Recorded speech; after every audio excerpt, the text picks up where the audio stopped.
The Washington Mystics owner, I believe her name is Sheila Johnson. I believe she used to be married to Bob Johnson. I believe she got her wealth in a divorce and taking half of his money. She's now an owner of the part of the ownership group of the Washington Mystics. She went on CNN over the weekend, I believe Friday and or Saturday, to talk about Caitlin Clark being named Time Magazine's Athlete of the Year. It did not go well. She sounded very, very stupid. Here's Sheila Johnson. It has taken the WNBA almost 28 years to get to the point where we are now. And this year, something clicked with the WNBA, and it's because of the draft of the players that came in. It's just not Caitlin Clark. It's Reese. We have so much talent out there that has been unrecognized. And I don't think we can just pin it on one player. There has been, this phrase has been couched, hasn't it? The Caitlin Clark effect. Why do you think that has been the case? Well, I want to be very diplomatic about this. It's just the structure of the way media plays out race. I'm going to be very honest.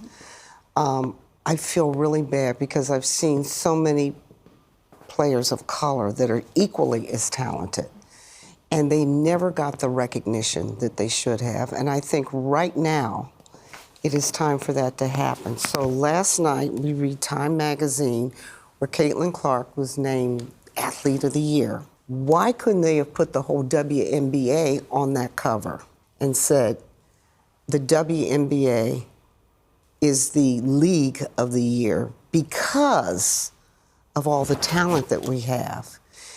Because when you just keep singling out one player, it creates hard feelings. And so now you're starting to hear stories of racism within the WNBA, and I don't want to hear that. This woman knows nothing about competitive sports. She got her money from marriage and divorce. She doesn't understand the culture of sports. Why couldn't we just put the whole WNBA and name them as Athlete of the Year? Because it's Athlete of the Year, it's not Organization of the Year. Well, and now players are upset when you just single out one player. Well, yes, that's what children do. When children see another child get something that they want, they get jealous. Do you pander to the jealous people, or do you tell the jealous people to go sit down somewhere and shut the F up and work harder, and you'll get the same attention? This is, I watched this interview and I saw these clips and I was like, I just don't know if you can run a league build a league run by a bunch of women who are controlled by emotions and feelings and don't have the courage, the stomach, the resolve, the convictions to tell other women, hey, shut up. We're running a business here and you're not good for business. They all want to make sure no one's feelings get hurt. That's just not how the world operates. Caitlin Clark's made it. We'll just start with Sheila Johnson before I move the conversation on to Caitlin Clark. But Steve, Sheila Johnson, your thoughts? Well, I think she's very symbolic. I mean, just like that league, she has benefited greatly from the hard work of men. That to me is what really stood out there.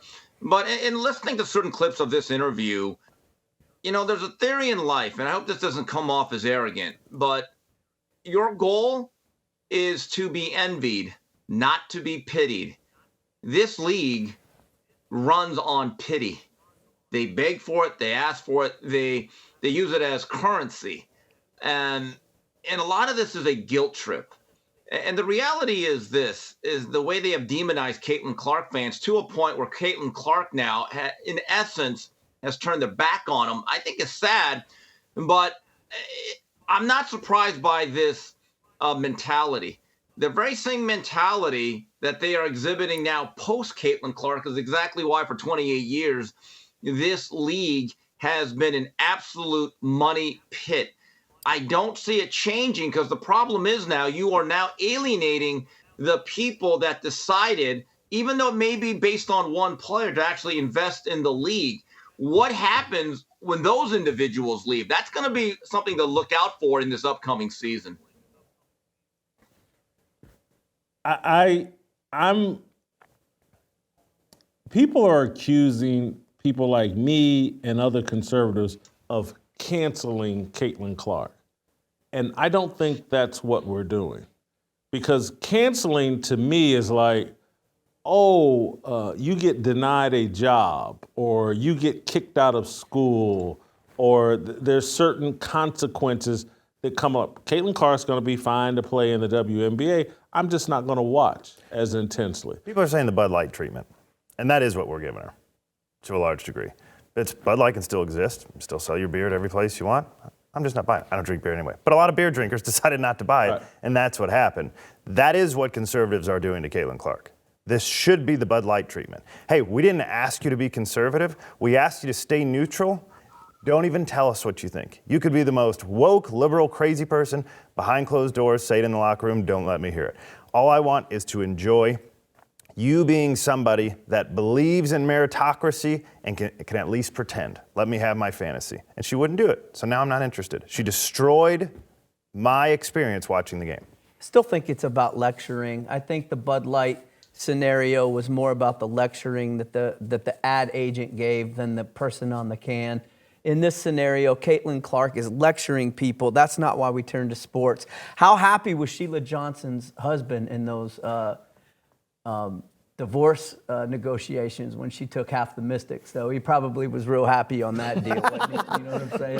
Can I inject one other thing here? Because this is interesting. I just came across this. So we're all pretending that Caitlin Clark, she's bought in, or at least has to pretend. Her brother, who does not have a big following, some people get it by just knowing the person, but he's only got 676 followers.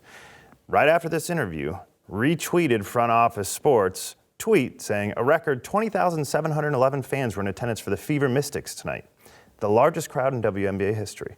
So he's pointing out, hey, cut the crap, it was all my sister and you guys know it. Yeah. That's different. Go ahead. Yeah, Steve. look, I've used this analogy before, but I remember the night that Kobe Bryant scored 81, late January of 2006 against the Toronto Raptors. I looked at the box score one day and Sasha Vujacic scored 3. Well, Sheila Johnson's like Sasha Vujacic saying, well, me and Kobe that night, we combined for 84 points. And let's be honest, there is a Caitlin Clark effect. To deny it is not being honest, but this is whole part of this whole Marxist ideology that exists with that league, which I think a lot of people are turned off by, is that you are not allowed to be honest about the most basic, simple facts. In the world of whiskey, there's premium, and then there's Fox and Odin. And once you taste the difference, the choice will be clear. Buy online at foxandodin.com. Use the promo code America for free shipping. That's foxandodin, ODEN.com, promo code America to get free shipping. American made, American proud. My problem, Caitlin Clark was a narrative experience in terms of many of us thought like, hey, we don't know her politics, but she's going out on that court and embarrassing a bunch of angry, finger-wagging lesbians that are telling America, you suck, and I won't support your national anthem, and we're all victims here, and we're not paid enough. And Caitlin Clark represented someone that was going out on the court, and she wasn't with that. And she was kind of sticking it to those people. And now she's basically said, no, I'm with those people. I believe in their narrative that all these black women are victims and America has done them wrong and, we need to do right by them. She's destroyed her narrative and destroyed her brand, in my opinion. And the thing that no one besides me seems to be talking about is like, and this is why that whole dress that she wore at that event was big to me. Her sitting out there talking to Maria Taylor with her tiny covered up. That's not on brand. That's not her. That she's girl next door, and they've dressed her up in a slut outfit and made her do slut talk. of, yeah, these black women are victims and I'm gonna elevate them and blah, blah, blah. They put her in their costume and made her repeat their words. She didn't have to do it. Yep. She didn't have to do it. And so it's destroyed her brand. I don't want to see Caitlin Clark. She's not a sex symbol. Don't play that role. It's not important. You're a little Catholic girl.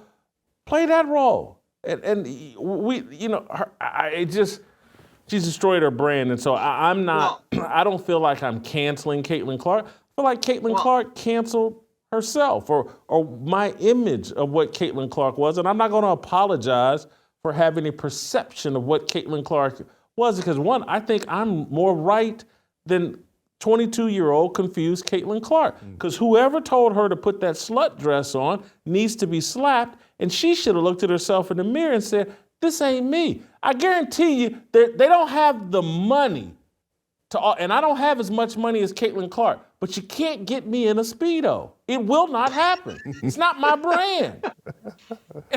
And I know I'm 57, but you couldn't have got me one at 25. I don't understand how she did it. She destroyed her brand. I didn't cancel her. She canceled herself. If you enjoyed that video, be sure to hit the like button and subscribe so you never miss a moment of Fearless.